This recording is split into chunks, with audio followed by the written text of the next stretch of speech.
안녕하세요. 저는 40대 후반의 여성입니다. 제가 작년에 정말 악몽 같기도 믿기도 힘든 일이 벌어지게 되었어요. 그 이야기를 한번 해보려고 이렇게 익명으로 사연을 보내게 되었습니다. 결혼 생활 20년 차로 전업주부로 살아온 지도 어느새 벌써 15년이나 흘렀네요. 저는 남편을 선을 보다 만나게 되었습니다. 당시 제 아버지께서 교단에 서 계셨어요. 그래서 그런지 동료 교수들이 선을 많이 주선해 주었죠. 그렇게 만난 게 바로 지금 현재 남편이었습니다. 저희 집이 꽤 유복한 집안이라 전 많은 공부를 할 수 있었고, 그래서 제 꿈을 이룰 수 있었어요. 제 꿈은 발레리나였거든요. 어린 시절 부모님을 따라갔던 해외여행에서 보게 된 발레 공연은 어렸던 제게 커다란 꿈을 가질 수 있게 해주었죠. 그 이후로 정말 발레에 빠져 살았습니다. 제게 있어 발레란 정말 목숨과도 같고 제 정체성이라고 해도 과언이 아닐 정도였어요. 커다란 무대 위에 서서 공연을 하면 사람들이 무대가 끝난 후 기립박수를 쳐주었는데 그게 그렇게나 저를 흥분시켰습니다. 저는 그렇게 결혼 정년기가 될 때까지 꿈을 펼치느라 남자를 만나지 않았어요. 중간중간 연애는 종종 했습니다. 하지만 그 당시 만났었던 남자들 모두가 제게 결혼을 얘기했었죠. 저는 결혼을 함으로써 제가 하고 있는 일을 그만두고 싶지가 않았어요. 그리고 출산 또한 마찬가지였어요. 발레리나로서 몸이 망가지고 싶지 않았거든요. 저도 제가 만났던 남자들에게 이기적이었다는 생각이 들지만 당시에 전 제 꿈이 무엇보다 소중했습니다. 하지만 제 나이가 20대 후반을 향하면 향할수록 부모님의 결혼 압박은 심해졌고 그런 부모님의 마음을 달래드리기 위해 나간 선자리였어요. 그때 남편을 만났죠. 자리만 지키고 시간만 때우기 위해 나갔던 선자리였습니다. 하지만 생각보다 그와 시간을 보내는 게 재미있더군요. 저는 제게 다음을 기약하는 말을 하는 남편에게 솔직하게 말했습니다. 전 스스로 지금 제 발레 인생이 전성기라고 느끼고 있어서 은퇴할 생각도 없고 결혼을 해서 아이를 출산하는 것조차 제 발레 인생에 치명적이며 그 모든 것을 감수할 정도로 결혼에 목매고 있지 않다고 말이에요. 남편은 그런 말을 내뱉는 제게 오히려 이해한다고 말을 해주더군요. 그런 반응은 난생 처음 봤어요. 저는 이런 제 생각을 이해하신다고요? 라고 되물었습니다. 남편도 저처럼 꿈이 있는 사람이었다고 했어요. 저보다 좀 더 유복한 집안에서 태어난 남편은 꿈이 있었지만 부모님의 사업을 물려받아야 했기에 강제로 꿈을 포기해야 한다고 했죠. 그래서 제 마음을 잘 이해할 수 있다며 제게 아이의 출산 또는 결혼을 종용하지 않겠다고, 그러니 좀 더 만나보자 제안을 하더라고요. 저와 너무 잘 맞는 것 같다고 하면서 말이에요. 그렇게 저는 남편과 연애를 시작했습니다. 27살에 만난 남편과 1년 반 정도의 연애를 했습니다. 연애를 하는 내내 남편은 정말로 제게 만남만 원했어요. 저를 너무 사랑하기 때문에 제 꿈을 짓밟지 않고 싶고 하고 싶은 만큼 이루고 싶은 만큼 다 해보고 자신과 결혼을 하자고 하더라고요. 이런 남자라면 결혼을 하고 난 뒤에도 제 꿈을 펼칠 수 있겠다 싶어 결혼을 마음먹었습니다. 그렇게 전 30살을 코앞에 둔 29살의 나이에 남편과 결혼을 했습니다. 남편은 생각보다 이르게 결혼을 결심한 저를 너무 좋아했어요. 물론 남편은 결혼을 한 이후에도 제 발레리나의 생명을 존중해 주었습니다. 남편은 저보다 나이가 8살이나 많았기 때문에 시댁에서 임신 강요가 정말 심했었는데 그런 것들도 남편이 전부 다 막아주더군요. 전 생각보다 오랜 기간 동안 발레리나의 꿈을 펼칠 수 있었습니다. 결혼 이후에도 남편과는 철저한 계획으로 아이를 가지지 않기로 했죠. 하지만 시간이 지날수록 제 꿈도 소중하지만 사랑하고 있고 항상 제 편에 서주는 남편과 안락하고 화목한 가정을 꾸리고 싶다는 생각이 점점 커져갔어요. 변함없고 일편단심으로 저만 바라봐주는 남편을 결혼 이후 더 사랑하게 되었었거든요. 결혼 후 몇 년 뒤 결국 저는 발레리나의 꿈을 이룰 만큼 이뤘고 이젠 제2의 꿈을 이루기 위해 은퇴를 했습니다. 그렇게 평생 신었던 발레 슈즈를 벗고 앞치마를 새로 매기 시작했지요. 평생 발레만 바라봤던 저라 대부분의 집안일은 도우미 아주머니가 해주셨지만 남편의 식사만큼은 제가 차렸습니다. 저희 부부의 금술이 워낙 좋아서 그런지 임신 또한 순조로웠죠. 전업주부로 살기 시작하면서 거의 곧바로 임신에 성공했고 제겐 딸아이가 둘이나 생겼어요. 시댁과 친정에서도 너무 좋아하셨죠. 둘째가 내년에 입학을 하고 첫째는 중학생입니다. 제 첫 번째 꿈이었던 발레리나의 꿈도 무척 성공적으로 이룰 수 있게 되었고 제 두 번째 꿈이 되어버린 화목하고 안락한 가정도 무척 성공적으로 이뤘다 그렇게 생각을 하고 있었어요. 작년에 저희 집을 찾은 어떤 남자만 아니었다면 말이죠. 동남아인처럼 보였지만 오리지널 동남아가 아닌 한국인과 섞인 듯한 애매한 얼굴과 어눌하지만 유창한 한국어 발음을 가지고 있었습니다. 다짜고짜 저희 집에 들이닥친 그 남자는 자신이 남편의 아이라고 주장하더군요. 무슨 소리인가 싶어서 내쫓으려다가도 얼굴 하나하나 뜯어보니 남자의 얼굴에 제 남편의 얼굴이 조금 있긴 하더군요. 기가 막혔습니다. 하지만 이미 제 눈앞에 믿기지 않은 현실이 펼쳐진 상황이었고 집안으로 들였어요. 다행히 평일이라 아이들은 학교에 가고 없었죠. 천만 다행이었습니다. 도우미 아주머니께 급히 아이들을 하교시키고 친정으로 데려다주면 오늘 일은 하지 않아도 된다고 부탁했고 남자를 거실에 앉혔습니다. 주위를 두리번거리며 살피다가 저를 빤히 쳐다보더군요. 차를 준비해 앞에 내어주며 마주 앉았습니다. 이야기해볼 필요가 있다는 생각이 본능적으로 들더라고요.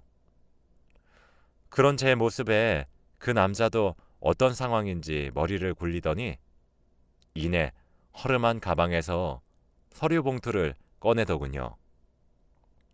그러면서 제게 설명했어요. 자신은 아빠를 만나러 왔다고 말이죠. 지금 성년의 나이가 된 남자는 필리핀에서 왔다고 했습니다. 어머니가 병으로 돌아가셨고 그 때문에 장례를 치르고 유품을 정리하다가 남편의 존재를 알게 되었다고 하더군요.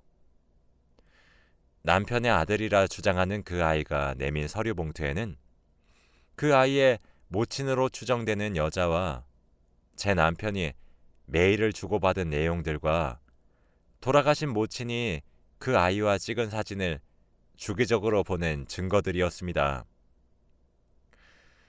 남편으로 추정되는 쪽의 메일 주소를 보니 제가 알고 있었던 남편이 자주 쓰는 메일 주소가 아니더군요. 눈앞이 어지러웠습니다. 믿기지가 않았고 심장 뛰는 소리가 귓가에 들리는 듯 했어요. 제가 휘청거리자 그 아이는 되려 절 부축해 주었습니다. 그러면서 제게 말하더군요. 아빠가 가정을 꾸리고 있을 줄 몰랐다고 말이에요. 자신의 조부모님은 다 돌아가셔서 남은 가족은 엄마 하나였는데 그런 엄마도 병에 걸려 돌아가셔서 이젠 혼자가 되었다고, 그래서 아빠를 만나러 왔다고 말을 하며 제게 뒤죽박죽으로 설명을 하는데 그 모습에 남편이 보이더군요. 친자 검사를 해봐야 알겠지만 본능적으로 느껴졌습니다. 남편의 아이란 사실을 말이죠. TV에서 봤던 동남아 여자와 한국 남자 사이에서 태어난 아이들의 실태를 알려주는 방송이나 기사를 보면서 혀를 쯧쯧 차고 그렇게 낳아진 아이들이 불쌍하고 책임을 회피하는 남자들이 너무 이기적이라 욕을 했었는데 제가 그 당사자가 되었더군요. 너무 괴로웠습니다. 냉수를 계속 들이키며 진정하려고 애쓴 사이 저녁이 되었더군요. 그때 마침 남편이 귀가했습니다. 여전히 다정한 말투로 저를 부르는 남편의 모습에 분노가 치밀어 올랐어요. 막상 그 아이의 설명을 들을 때는 생각보다 차분할 수 있었는데 말이죠. 남편이 현관을 지나 거실로 오자마자 전 근처에 있는 유리 화분을 남편에게 던졌어요.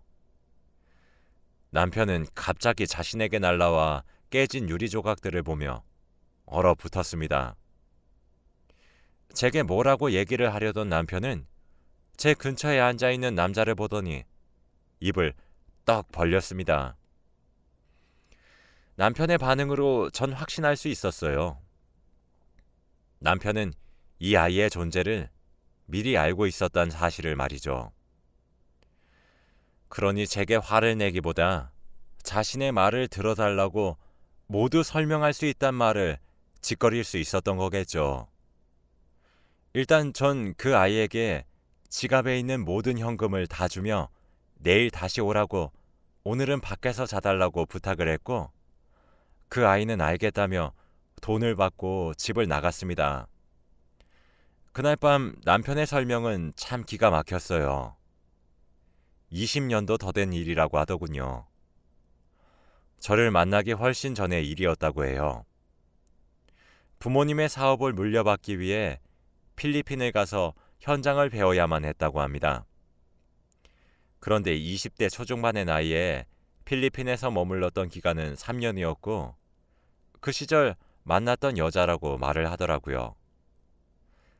철없었던 나이에 저질렀던 실수라고 변명을 하면서 말이죠. 자신은 가벼운 마음으로 여자를 만났다고 합니다. 3년이 지나서도 종종 그 여자와 메일을 주고받기도 했고 출장을 갔을 때 한 번씩 만나기도 했대요. 그러다가 덜컥 아이가 생겼다고 하더라고요. 남편은 아이를 떠나보내길 바랬지만 필리핀에서는 중절이 불법이었고 시기를 놓친 탓에 아이를 출산할 수밖에 없었다고 했죠. 그래서 아이의 엄마에게 제안했다고 합니다.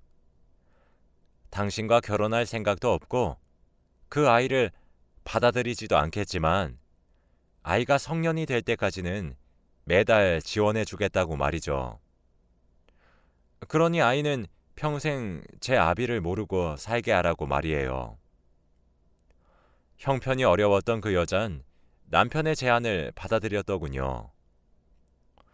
만약 병으로 일찍 죽지 않았다면 그 아이는 평생 아빠의 얼굴도 모르고 자랐겠죠. 남편이 구구절절 하고 있는 말들은 모두 변명일 뿐이었습니다. 사람이 너무 어이가 없었던 거였는지 실성을 하게 된 것인지 남편의 이야기를 듣는 내내 웃음만 나오더라고요. 남편은 제게 빌기 시작했어요. 저는 남편에게 나가라고 했습니다. 남편은 제 완강한 태도에 내일 다시 오겠다며 집을 나갔죠. 다음 날이 되었고 아이가 다시 저희 집을 찾아왔더군요. 전 그 아이를 데리고 제 시댁으로 향했습니다. 시댁에서는 절 반기셨어요. 절 무척이나 아껴주셨던 분들이었거든요. 제가 20대 초반 정도 되는 혼혈처럼 보이는 남자와 집을 방문하니 바로 옆엔 누구시냐 물어보시더군요. 전 시부모님께 어제 건네받은 서류들을 내밀었고 아이에 대해 설명했습니다. 이 아이가 제 남편 아들이라고 합니다. 라고 말이죠. 시부모님들은 뒷목을 잡으실 정도로 놀라셨고 허겁지겁 제가 내민 서류를 보셨습니다. 시부모님들도 남편의 부모니 저보다 잘 아셨을 거예요. 남편과 많이 닮은 아이를 보면서 말이죠. 거실엔 한동안 정적이 흘렀고 아이는 안절부절하지 못하더군요. 그 아이를 보고 있자니 참 안타까웠습니다. 불쌍했어요. 애가 무슨 죄가 있겠습니까? 죄를 지은 인간은 제 남편이고 태어난 아이는 그저 피해자잖아요. 저는 아이에게 시부모님을 할머니와 할아버지라고 소개했어요. 아이는 어색하게 안녕하세요 라며 인사를 하더군요. 저는 아이에게 잠시 정원을 산책하고 오라 권유했습니다. 아이가 집을 나서자마자 시부모님께 얘기했어요. 남편과 이혼을 할 것이고 아이들은 제가 키우겠다는 말이요. 시부모님들도 무슨 낯으로 저를 붙잡을 수 있었겠습니까? 저는 아무런 말도 하지 못하고 하얗게 질려있는 시부모님께 저 아이는 남편의 아이니 여기 두고 가겠다고 얘기하고 자리에서 일어나 집을 나갔습니다. 정원에서 마주친 아이는 제 눈치를 보더군요. 자신이 한국에 와서 진실을 밝힘으로써 제가 좋지 않은 상황에 놓였다는 것을 스스로도 알았겠죠. 죄책감을 느꼈던 것인지 뭔지는 알 수 없지만 그렇게 제 눈치를 보는 것조차 불쌍했습니다. 솔직히 화도 나더군요. 저는 아이에게 말했어요. 친자 검사를 의뢰할 생각이고 그때까지 여기 머물라고요. 그리고 만약 내 남편의 친자로 밝혀진다면 난 너를 거둘 수 없기에 이혼을 하겠다고 말했습니다. 아이는 아무런 대꾸도 없었고 저는 그런 아이를 지나쳐갔습니다.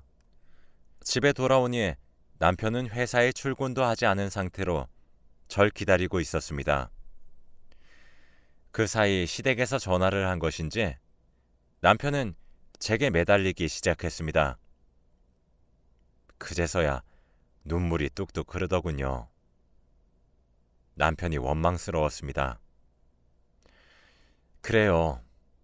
남편이 아이의 생계와 성년이 될 때까지의 넉넉한 양육비를 매달 보내가며 최소한의 책임이라도 진 것은 그나마 나았습니다. 최소한 악마와 다름없는 비인간적인 놈이 아니란 생각이에요. 그런데 이 악몽 같은 일을 어떻게 매듭짓나요?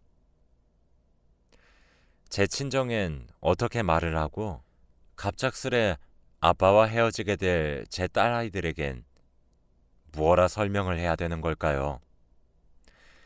너무나도 원망스럽더군요.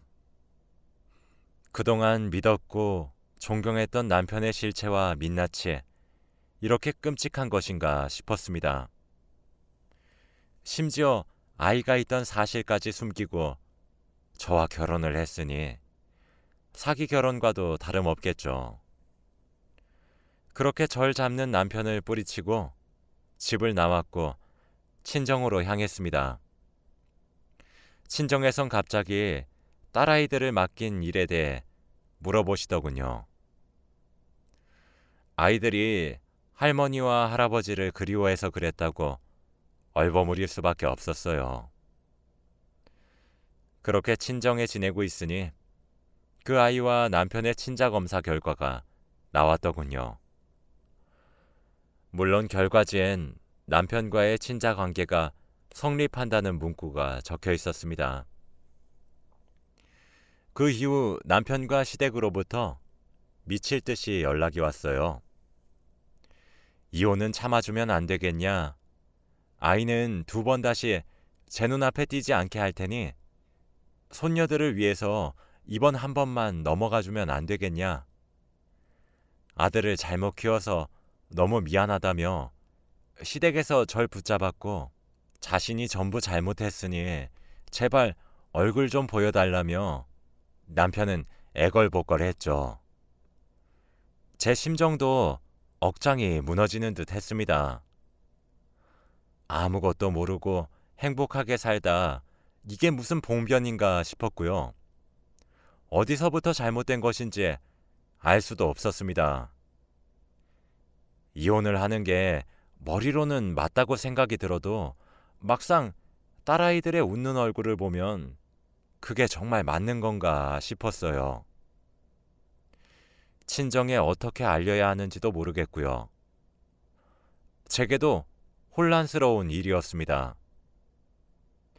일단 이혼에 대한 합의를 해야 했기에 남편을 만나야 했습니다. 남편을 만나러 간 곳에는 시부모님도 함께 나와 계시더군요. 저를 예뻐하셨던 어른들을 마주하니 참 제 마음도 많이 힘들었어요. 자리에 앉았고 남편은 미안하다며 훌쩍거렸고 그 소리 외에 저희 사이엔 길다란 정적이 흘렀습니다. 그렇게 시작된 대화는 꽤 오랜 시간 나누게 되었어요. 대화의 결론은 남편 명의의 재산을 제게 옮겨주는 것이었고 그 외에도 시댁에서 따로 제 명의로 재산을 변경해 주신다는 거였습니다. 이런 식으로 보상을 해줄 테니 이혼만은 참아주면 안 되겠냐? 손녀들을 생각해주면 안 되겠냐? 이렇게 말이에요. 자신들이 이런 식으로밖에 행동하지 못해 면목이 없다 하시며 돈으로라도 보상을 하겠다고 하시더군요. 남편을 뚫어져라 쳐다보니 남편도 시댁과 똑같은 소리를 했습니다. 남편은 제게 속여서 미안하지만 이것 외에는 정말 속인 것이 없다고, 저를 너무 사랑했고 놓치고 싶지 않았다고, 자신은 없는 자식이라 여기며 살았다고, 하지만 자신의 피를 이었다기에 책임은 져야 될 것 같아 사랑을 줄 수는 없지만 양육에 기반되는 지원은 해왔던 것이라고, 이렇게 저와 헤어지기 싫다며 절 붙잡더군요. 현실적으로 그 아이는 어떻게 할 거냐고 하니 자신의 호적에는 절대 올리지 않겠다고 했습니다. 하지만 그 아이가 앞으로 살아갈 수 있을 정도가 될 때까지 지원만 하고 싶다며 그 부분은 아이와 협의되었다고 하더군요. 그 아이도 애초에 자신의 아버지를 찾아 경제적 지원을 찾기 위해 올라왔던 거라고 하더군요. 그래서 자신의 고국으로 다시 돌아갈 것인데 형편이 너무 어려우니 지원은 받게 해주면 더 이상 찾아오지 않겠다는 조건을 내걸었다고 하더군요. 이 부분은 추후 제가 직접 아이에게 확인해보니 사실이었습니다. 제게도 그렇게 말을 하더군요. 평생을 아버지의 사랑도 받아보지 못했고 과거도 현재도 미래도 자신의 가족은 본인 어머니 한 분뿐일 것이라고. 그런데 너무 가난하고 형편이 어려워서 어머니가 생전 주고받은 메일 내용을 토대로 남편을 찾아온 것이라고. 자신도 가정을 꾸렸다는 사실을 몰랐고 경제적 지원만 받으려고 온 것이라며 제게 이런 상황을 겪게 해서 죄송하다고 사과를 하더군요. 자기도 이렇게 아버지의 얼굴을 보고 싶지 않았다고, 평생 제대로 한번 안아주지 않은 사람 얼굴이 뭐가 그렇게 보고 싶겠냐고 하더군요. 하지만 가난이 주는 고통이 어마어마해 어쩔 수가 없었고, 아버지의 경제적 지원을 바탕으로 안정적인 수입이 생긴다면 본인도 연을 끊고 살 것이고 2번 다시 한국으로 돌아오지 않기로 합의했다고 합니다. 참, 저도 그 아이의 인생도 불쌍하지요. 그 이후로 아이는 실제로 몇 달 뒤에 본인 나라로 돌아갔습니다. 그리고 전 남편과 이혼을 하지 않았어요. 이 지옥 같은 일을 저만 겪어내는 것도 힘들었는데 무엇보다 제 아이들이 알게 되는 것이 두려웠거든요. 가뜩이나 사춘기를 겪고 있는 아이들에게 악영향을 끼쳤으면 끼쳤지 좋은 영향을 끼치진 않겠더군요. 남편과는 각서를 썼고 그 각서는 시부모님들의 도장과 변호사의 공증을 받았습니다. 각서 내용은 앞으로 미래에 이처럼 또 다른 아이의 존재가 나타난다거나 다른 사람과 사랑을 나눴다는 사실이 발각될 시 조용히 이혼을 진행할 것이고 그 모든 과정을 제게 맡긴다는 내용이었습니다. 시댁에서도 그저 제게 고맙다며 본인들 명의이신 상가를 제 명의로 돌려주었고 저희가 살고 있는 집과 차, 건물 등등 모두 제 명의로 돌렸습니다. 남편은 추후 이혼을 하게 되면 빈털터리가 되니 2번 다시 바람을 피지 못하겠죠. 아이들을 위해 이혼을 참은 것도 사실이었지만 전 이 같은 상황에서도 남편을 참 믿고 있더군요. 여러분들이 들으면 제가 한심하실지도 모르겠습니다. 하지만 제가 20년이 넘는 시간 동안 봐온 남편의 모습은 일관된 모습이었고 제겐 다정한 남편, 아이들에겐 자상한 아버지였어요. 열심히 일궈낸 제 가정을 깨는 것도 제겐 참 두려운 선택이었습니다. 평생을 함께할 것이란 사람에게 이런 과거가 있었던 사실이 참 아직도 믿기지 않고 가슴에 멍이 든 것 마냥 여전히 힘이 들어요. 제가 이혼을 하지 않고 제 가정을 지켰다는 선택을 한 것을 나중에 후회할지도 모르겠습니다. 하지만 아이들에게 아버지의 자리를 뺏을 수도 진실을 얘기할 수도 없었고 무엇보다 제가 혼자 살아갈 용기가 없어 가슴에 묻는 선택을 했어요. 지금까지 남편은 쥐 죽은 듯 지내고 있고 평소에도 제게 충실했던 남편이었지만 지금은 더욱 충실하게 행동하네요. 남편을 한 번 더 믿어보려고 노력해보려고 합니다. 제 긴 이야기는 여기까지입니다.